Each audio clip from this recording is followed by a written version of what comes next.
This summer, I participated in the RCU program and was able to do research on an electrostatic field detector for pulse power safety under the guidance of Dr. Jason Cassibry, the Department of Mechanical and Aerospace Engineering. So what is an electrostatic field detector? Well, it measures AC voltage as an early warning device for something is powered. And this schematic below is that of the circuit that I built. It's based off a YouTube video we found, and it's all about the same except for this diode here. It was a 4148 on the schematic that we based it off, and it didn't quite work right, so we changed it to a 5817. So we were actually able to detect an AC voltage.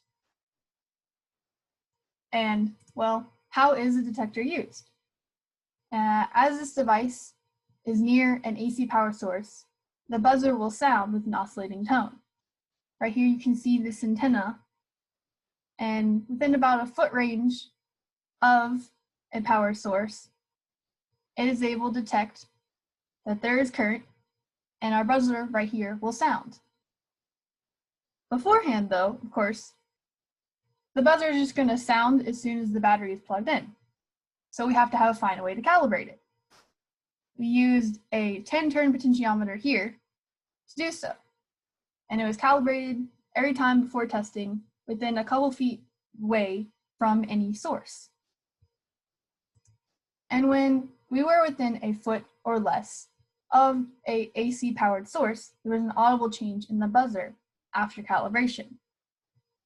On the left, you can see over here where the device was about 3 feet or more away from a powered source.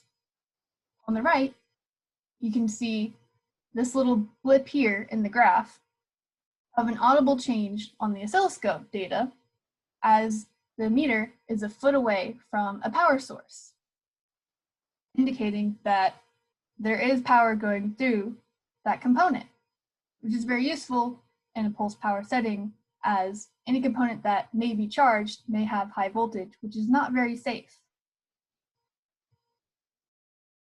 In conclusion, this electrostatic field detector has been successful in being a warning device and will continue going through more testing in different circumstances to make sure it is as safe as possible for usage in a pulse power setting.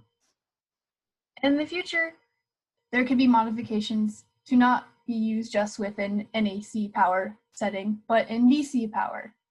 And that will require also further testing